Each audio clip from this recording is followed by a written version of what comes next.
Hello दोस्तों, स्वागत है आप सभी का हमारे इस चैनल पर। तो दोस्तों, हम लोग पढ़ रहे थे संवैधानिक विकास के चरण। आपका जो फर्स्ट सेमेस्टर का पॉलिटिकल साइंस था, इसकी क्लास में ले रहा हूँ अभी। और इसमें ये दूसरी यूनिट मैंने शुरू कर दी थी, तो इसके कई सारे टॉपिक हो गए हैं संवैधानिक विकास के चरण में। जैसे मैंने आपको 1773 से पढ़ाना शुरू किया है। 1773 का जो रेगुलेटिंग एक्ट था उसको पढ़ाया, फिर उसके बाद एक्ट ऑफ सेटलमेंट और फिर पिट्स इंडिया एक्ट, ऐसे करके कई सारे एक्ट मैंने पढ़ा दिए हैं। तो 3-4 एक्ट और बचे रह गए हैं, उसको भी हम लोग जल्दी से कंप्लीट कर लेंगे। तो आज हम लोग पढ़ेंगे 1909 का भारतीय परिषद अधिनियम।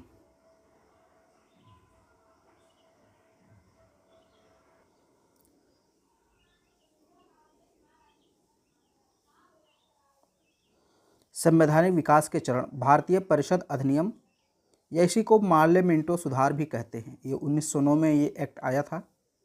और देख लेते हैं इसके प्रमुख बिंदु क्या हैं। इस अधिनियम द्वारा परिषदों व अन्य कार्य क्षेत्रों का अधिक विस्तार किया गया और उन्हें प्रातिनिधिक एवं प्रभावी बनाने के लिए उपाय किए गए। इस अधिनियम की कुछ प्रमुख विशेषताएं हैं। अब विशेषताएं हम लोग देख लेते हैं। छोटा सा एक्ट है, इसमें बहुत ज़्यादा है नहीं। केंद्रीय विधान परिषद में सरकारी सदस्यों के बहुमत की व्यवस्था रखी गई, तो प्रांतीय विधान परिषदों में गैर सरकारी सदस्यों के बहुमत की व्यवस्था रखी गई। तो ये चीज़ आपको याद रखना है। जो केंद्रीय विधान परिषद था उसमें ऐसा बनाया गया व्यवस्था कि जो सरकारी सदस्य उनका बहुमत रहे, सरकारी सदस्य जो हैं उनका बहुमत रहे केंद्रीय विधान परिषद में। लेकिन जो प्रांतीय विधान परिषदें थीं उसमें ऐसी व्यवस्था बनाई गई कि वहाँ पर गैर सरकारी सदस्यों का बहुमत रहे। सत्येंद्र प्रसाद सिन्हा वायसराय की कार्यकारिणी परिषद में नियुक्त होने वाले प्रथम भारतीय थे और ये विधि सदस्य के रूप में नियुक्त हुए थे। याद रखिएगा, सत्येंद्र प्रसाद सिन्हा वायसराय की कार्यकारिणी परिषद में नियुक्त होने वाले प्रथम भारतीय थे। फिर अब विधान परिषद के सदस्यों को बजट अंतिम रूप से स्वीकार करने से पूर्व बजट पर विवाद करने तथा प्रस्ताव पारित करने का अधिकार दे दिया।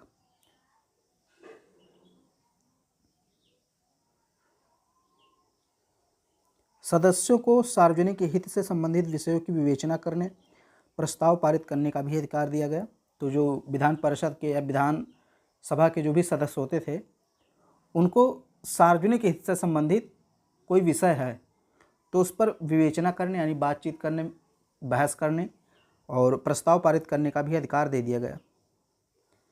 इसके तहत जाति, वर्ग, धर्म के आधार पर पृथक निर्वाचन प्रणाली अपनाई गई, जिसमें presidency, corporation, chamber of commerce और जमींदारों को पृथक प्रतिनिधित्व दिया गया।